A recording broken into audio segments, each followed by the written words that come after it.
Hello students. आज के इस वीडियो में हम जो टॉपिक लेंगे उस टॉपिक का नाम है शक्ति सत्ता वेदता। बीए फर्स्ट ईयर का जो पहला पेपर है पॉलिटिकल थ्योरी का, इसमें एक टॉपिक है, एक बहुत ही महत्वपूर्ण टॉपिक है और इस टॉपिक का नाम है शक्ति सत्ता वेदता। अंग्रेजी में अगर हम कहें तो concept of power, authority and legitimacy. concept of power, authority and legitimacy in political science। तो शक्ति सत्ता वेदता ये तीनों आधुनिक राजनीति विज्ञान की नवीन अवधारणाएं हैं जिनका अध्ययन मुख्यतः व्यवहारवादी क्रांति के परिणाम स्वरूप शुरू हुआ। शक्ति सत्ता वेदता, इन तीनों कंसेप्ट्स को मैं आपको अलग अलग करके समझाऊंगा, तीनों कंसेप्ट्स को, और इसके बाद इन तीनों का अंतर संबंध भी मैं आपको बताऊंगा शक्ति सत्ता और वेदता का। सबसे पहला हम लेंगे इस वीडियो में शक्ति, अगले वीडियो में सत्ता और उसके बाद तीसरे वीडियो में वेदता। अलग अलग तीनों वीडियो में डिवाइड करके मैं इस टॉपिक को आपको समझाऊंगा। शक्ति की हम बात करें, शक्ति कई प्रकार की होती है। शारीरिक शक्ति, मानसिक शक्ति, नैतिक शक्ति, धार्मिक शक्ति, आध्यात्मिक शक्ति, कई प्रकार की शक्ति होती है। लेकिन राजनीति विज्ञान में हम शक्ति के जिस कंसेप्ट की बात करते हैं वो राजनीतिक शक्ति है, पॉलिटिकल पावर है।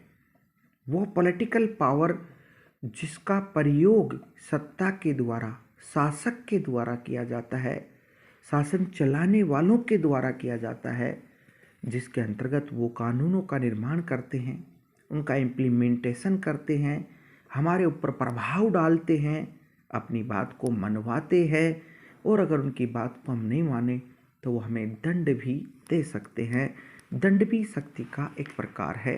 तो इस प्रकार से शक्ति आधुनिक राजनीति विज्ञान की एक महत्वपूर्ण अवधारणा है और आधुनिक राजनीति विज्ञान में शक्ति की अवधारणा के जो प्रमुख विद्वान माने जाते हैं वह लासवेल, कैटलिन, मैक्स वेबर आदि विद्वान प्रमुख माने जाते हैं। और प्राचीन की हम बात करें, भारतीय विचारकों की बात करें तो कौटिल्य को भी शक्ति की अवधारणा का समर्थक विद्वान माना जाता है। कौटिल्य ने एक बहुत ही महत्वपूर्ण बात कही थी कि समस्त संसारिक जीवन का मूल आधार शक्ति ही है। समस्त संसारिक जीवन का मूल आधार शक्ति है, क्योंकि शक्ति के बिना सत्ता का संचालन नहीं हो सकता, आदेशों का क्रियान्वयन नहीं हो सकता। हम कहते हैं ना कि भय बिन प्रीत नहीं होती, वही बात यहाँ पर है कि शक्ति के बिना इनका संचालन नहीं हो पाता। तो राजनीति विज्ञान में हम जिस शक्ति की बात करते हैं वो राजनीतिक शक्ति है। राजनीति विज्ञान के एक महान विद्वान, बड़े विद्वान है बेकर, और बेकर ने कहा कि राजनीति शक्ति से अपृथकनीय है।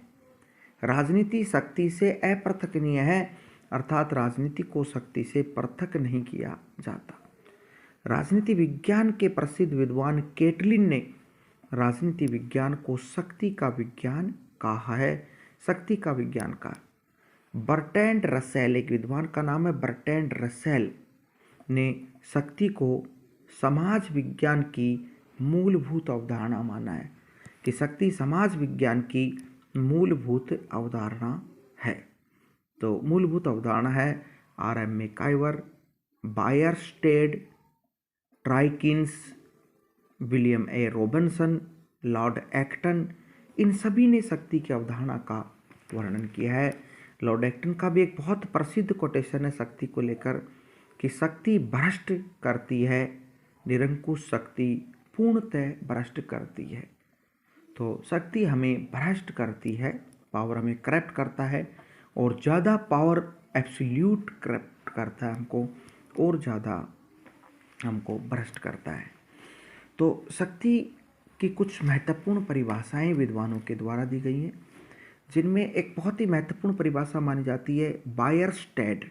एक विद्वान का नाम है रॉबर्ट बायरस्टेड, और रॉबर्ट बायरस्टेड कहते हैं कि शक्ति से क्या तात्पर्य है, और वो कहते हैं कि शक्ति बल प्रयोग की योग्यता है, न कि उसका वास्तविक प्रयोग। शक्ति बल प्रयोग की योग्यता है, न कि उसका वास्तविक प्रयोग। शक्ति बल प्रयोग की योग्यता है, क्या मतलब है? शक्ति बल प्रयोग की योग्यता है, अर्थात अगर किसी व्यक्ति के पास शक्ति है, बल प्रयोग की योग्यता है, तो वो शक्तिशाली है, चाहे वो उसका वास्तविक रूप में प्रयोग करे या न करे। तो शक्ति का मतलब यही नहीं कि हम डंडा मारेंगे, हम गोली चलाएंगे, अपितु ये एक बल प्रयोग की योग्यता है, इसका वास्तविक प्रयोग नहीं है। जैसे हमने देखा कहीं पर भी अगर कानून व्यवस्था की स्थिति खराब होती है, कुछ लोग इकट्ठा होते हैं, आपस में लड़ रहे झगड़ रहे होते हैं, और वहाँ अचानक पुलिस आ जाती है, तो सब लोग तितर बितर हो जाते हैं, इधर उधर भग जाते हैं, शांति स्थापित हो जाती है। जबकि पुलिस केवल वहाँ आई है, उसने डंडे का प्रयोग नहीं किया, बल का प्रयोग नहीं किया, लेकिन चूंकि पुलिस के पास बल प्रयोग करने की योग्यता है, इसीलिए उसका प्रभाव जो है वो उत्पन्न हुआ और लोग इतर बितर तितर हो गए, उसका वास्तविक प्रयोग करने की आवश्यकता नहीं पड़ी। इसी प्रकार मैकाइवर ने भी शक्ति की परिभाषा दी है। मैकाइवर ने कहा, शक्ति होने से हमारा अर्थ व्यक्तियों के व्यवहार को नियंत्रित करने, विनियमित करने एवं निर्देशित करने की क्षमता है। क्या कहता है मैकाइवर कि शक्ति होने से हमारा जो तात्पर्य है, हमारा जो अर्थ है, वो यह है कि व्यक्ति के व्यवहार को नियंत्रित किया जा सके, उसको नियमित या विनियमित किया जा सके, उसको निर्देशित किया जा सके। अर्थात यदि किसी व्यक्ति के पास शक्ति होती है या पॉलिटिकल पावर होती है, तो वह अपने अधीन आने वाले व्यक्तियों को निर्देशित कर सकता है, नियंत्रित कर सकता है और उन्हें नियमित कर सकता है। तो कुल मिलाकर मैकाइवर ये कहता है कि शक्ति सामने वाले व्यक्ति को नियंत्रित, विनियमित और निर्देशित करने की क्षमता का नाम है। शक्ति की जो अंतर्राष्ट्रीय अवधारणा है, अंतर्राष्ट्रीय शक्ति हमको जिस कह सकते हैं हम, उसके एक प्रसिद्ध विद्वान है हैंस जे मॉर्गेनथाउ, जिन्होंने अंतर्राष्ट्रीय राजनीति में यथार्थवाद का सिद्धांत दिया, शक्ति की राजनीति का सिद्धांत दिया। हैंस जे मॉर्गेनथो ने, वो भी शक्ति की परिभाषा कह देते हैं। और हैंस जे मॉर्गेनथो क्या कहते हैं, आप देखिए, मॉर्गेनथो कहते हैं कि शक्ति का प्रयोग करने वालों तथा उनके बीच जिन पर इसे लागू किया जा रहा है एक मनोवैज्ञानिक संबंध होता है। शक्ति में वह प्रत्येक वस्तु सम्मिलित है जिसके माध्यम से व्यक्तियों पर नियंत्रण स्थापित किया जाता है और उसे बनाए रखा जाता है। तो हैंसेज मॉर्गेनथाउ क्या कहता है कि शक्ति प्रयोगकर्ता और जिस पर प्रयोग किया जाना है, जिसके पास शक्ति है, जो शक्ति का प्रयोग करता है, और जिस पर शक्ति का प्रयोग किया जाना है, उन दोनों के बीच का मनोवैज्ञानिक संबंध है जो सामने वाले व्यक्ति के व्यवहार को नियमित करता है, नियंत्रित करता है, उस पर नियंत्रण स्थापित करता है और उसे बनाए रखता है। एक और विद्वान है ऑर्गेन्स्की ने कहा कि शक्ति दूसरों के आचरण को अपने लक्ष्यों के अनुरूप प्रभावित करने की क्षमता है। शक्ति दूसरों के आचरण को अपने लक्ष्यों के अनुरूप प्रभावित करने की क्षमता है। अर्थात अगर हमारे पास शक्ति है, पॉलिटिकल पावर है, तो हम दूसरे व्यक्तियों के आचरण को अपने अनुकूल प्रभावित कर सकते हैं, उनको झुका सकते हैं, अपनी बात को मानने के लिए उन्हें बाध्य कर सकते हैं। तो ये शक्ति की अवधारणा है। लासवेल, केपलान, हर्बर्ट साइमन ने शक्ति को प्रभाव, इन्फ्लुएंस प्रोसेस, प्रभाव के रूप में परिभाषित किया है कि शक्ति दूसरे व्यक्तियों के ऊपर प्रभाव डालती है, इन्फ्लुएंस डालती है। तो शक्ति को इन्फ्लुएंस का एक प्रकार इन्होंने माना, लासवेल ने, केपलान ने, हर्बर्ट साइमन ने ये इसको प्रभाव का प्रकार माना है। अब हम आगे बढ़ते हैं।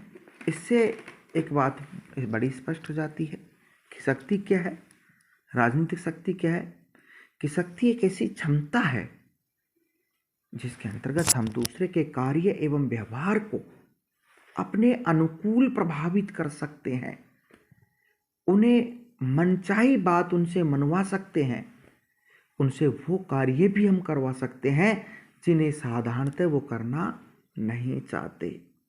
अर्थात शक्ति बल प्रयोग की योग्यता है, न कि उसका वास्तविक प्रयोग। तो शक्ति, बल प्रयोग, प्रभाव, सत्ता आदि में भेद भी होता है। शक्ति में बल प्रयोग और प्रभाव दोनों होता है। प्रभाव मनोवैज्ञानिक संबंध से उत्पन्न होता है, लेकिन शक्ति का अगर प्रत्यक्ष रूप से प्रदर्शन किया जाता है तो बल प्रयोग में बदल जाता है। और शक्ति का प्रयोग, राजनीतिक शक्ति का प्रयोग सत्ता के द्वारा किया जाता है। ये बात स्पष्ट होती है। और शक्ति और सत्ता की जब अवधारणा की हम बात करेंगे तो वहाँ पर ये देखेंगे कि शक्ति, सत्ता, वेदता आपस में जुड़ी भी है। इनमें बीच में सत्ता आती है। सत्ता औचित्य पूर्णता या वेदता पर आधारित होती है, और औचित्य पूर्ण सत्ता या वेदता पर आधारित सत्ता ही वेद शक्ति का प्रयोग करती है, या उसे ही शक्ति का प्रयोग करने का वैधानिक अधिकार प्राप्त हो जाता है। वैधानिक अधिकार प्राप्त हो जाता है। शक्ति के स्रोतों की भी बात आती है। शक्ति के स्रोत क्या होते हैं? तो राजनीति विज्ञान में शक्ति के कुछ स्रोतों का वर्णन किया गया है, जिसमें शक्ति का पहला स्रोत ज्ञान को माना गया है, दूसरा स्रोत प्राप्तियों को माना गया है, पोसेशंस, और तीसरा स्रोत संगठन को माना गया है, चौथा आकार को माना गया है। अर्थात ज्ञान, अगर किसी व्यक्ति को अपनी शक्ति का ज्ञान है, शक्ति के प्रयोग करने का ज्ञान है, अपनी शक्ति के द्वारा दूसरों को प्रभावित करने की उसमें योग्यता है, उसमें नॉलेज है, तो उसे शक्ति जो है उसका अच्छे से वो प्रयोग कर सकता है। प्राप्तियां, शक्ति का ज्ञान शक्ति का आंतरिक स्रोत है और शक्ति को निर्धारित करता है। इससे अतिरिक्त शक्ति का निर्धारण करने वाले बाहरी तत्व भी होते हैं, जिनमें प्राप्तियां सर्वाधिक प्रमुख हैं। बोलचाल की भाषा में इसे आर्थिक शक्ति का नाम दिया जाता है। प्राप्तियों को ज्ञान, आर्थिक शक्ति, अगर आपके पास इकोनॉमिक पावर है, संपन्नता है, सक्षमता है, तो आप ज़्यादा प्रभावित कर सकते हैं लोगों को। संगठन तीसरा स्रोत है। हम कहते हैं कि संगठन ही शक्ति है, यूनिटी इज द स्ट्रेंथ। अगर आप संगठित हैं तो ज़्यादा शक्तिशाली रहेंगे, ज़्यादा पावर आपके पास रहेगा। आकार, अनेक बार आकार या बड़े आकार वाले जो संगठन संस्थाएं हैं उनको अधिक शक्तिशाली माना जाता है, क्योंकि उनमें पावर होता है, यूनिटी होती है। तो ये कुछ शक्ति के स्रोत हैं। यहाँ पर जो खास बात आती है शक्ति को डिफाइन करने के बाद, वो आती है शक्ति के प्रकारों की। जो इम्पोर्टेंट बात है कि शक्ति कितने प्रकार की होती है। साधारण भाषा में मैंने आपको बताया था, आर्थिक शक्ति, शारीरिक शक्ति, सैनिक शक्ति, भौतिक शक्ति, ये सारे शक्तियों के प्रकार हैं। लेकिन यहाँ पर एक प्रसिद्ध विद्वान है, राजनीति विज्ञान के प्रमुख विद्वान है मैक्स वेबर। उन्होंने राजनीति विज्ञान में शक्ति का अध्ययन किया है, औचित्यपूर्ण शक्ति का अध्ययन किया है। उन्होंने केवल औचित्यपूर्ण शक्ति, वेदता पर आधारित शक्ति का वर्णन किया है। और औचित्यपूर्ण शक्ति को उन्होंने सत्ता भी कहा है कि सत्ता होती है जिसे व्यक्तियों या अधीनस्थ द्वारा स्वीकार किया जाता है, अधिकार पूर्वक माना जाता है, उसे औचित्यपूर्ण सत्ता कहते हैं। जो शक्ति औचित्यपूर्ण नहीं है उसे वेबर ने दमन कहा है कि वो दमन है, वो शक्ति नहीं है। वेबर ने औचित्यपूर्ण शक्ति के 3 प्रकार बताए। एक तो कानूनी या वैधानिक शक्ति, एक परंपरागत शक्ति, एक करिश्मावादी शक्ति, चमत्कारिक शक्ति या करिश्मावादी शक्ति। तो कानूनी या वैधानिक शक्ति, अगर कोई व्यक्ति निश्चित कानूनी या वैधानिक प्रक्रिया के द्वारा विधिवत रूप से चुना जाता है, शक्ति का प्रयोग करता है, शक्ति प्राप्त करता है, तो उसे वैधानिक शक्ति कहते हैं। जैसे वर्तमान में जो हमारे शासक हैं, हमारी सत्ता है, हमारा प्रधानमंत्री, मंत्रिमंडल है, हमारी संसद है, उसको जो शक्ति प्राप्त होती है शासन करने की, कानून बनाने की, उनको क्रियान्वित करने की, वो कानूनी या वैधानिक शक्ति है। दूसरा प्रकार है परंपरागत शक्ति। परंपरागत शक्ति जो है, ट्रेडिशनल जो पावर है, वो हमें उत्तराधिकार में मिलती है, वंशानुक्रम में मिलती है। जैसे एक राजा के पास शक्ति है, सत्ता है, उस राजा के मरने के बाद उसका बेटा राजा बनता है, तो वो शक्ति या सत्ता उसके बेटे के पास चली जाती है, ट्रांसफ़र हो जाता है उसका, तो उसे परंपरागत शक्ति कहते हैं, जो उत्तराधिकार में मिलती है, वंशानुगत मिलती है। राजा की मृत्यु के बाद उसका बेटा राजा हो जाता है, सत्ता प्राप्त कर लेता है, शक्ति प्राप्त कर लेता है। एक होती है करिश्मावादी या चमत्कारिक शक्ति। कोई भी व्यक्ति अपनी नेतृत्व क्षमता, अपने व्यक्तित्व के चमत्कार, अपने व्यवहार के कारण कोई शक्ति प्राप्त कर लेता है, कोई सत्ता प्राप्त कर लेता है, तो उसको चमत्कारिक शक्ति कहा जाता है। जैसे 1971-72 के वर्षों में श्रीमती गांधी को भारतीय जनता पर करिश्मावादी या करिश्मात्मक शक्ति प्राप्त थी। तो जब कोई शासक अपने नेतृत्व, अपने क्षमता, अपने गुणों के आधार पर प्रसिद्ध हो जाता है, सत्ता प्राप्त कर लेता है, शक्ति प्राप्त कर लेता है, तो इस प्रकार को करिश्मावादी कहा जाता है। करिश्मावादी कहा जाता है। तो राजनीति विज्ञान में जो शक्ति की अवधारणा है मुख्यतः वो इसी रूप में डिफाइन की जाती है, इसी रूप में उसको पढ़ा जाता है। लासवेल वर्तमान युग का सबसे अधिक प्रसिद्ध एवं प्रभावशाली शक्ति शोध करता है या शक्ति का विद्वान है लासवेल। आधुनिक युग का सबसे बड़ा, सबसे अधिक प्रसिद्ध और प्रभावशाली विचारक लासवेल को माना गया है शक्ति का। तो इससे मैं वीडियो में इतना ही हम लेंगे। इससे आगे हम अगले वीडियो में सत्ता की बात करेंगे।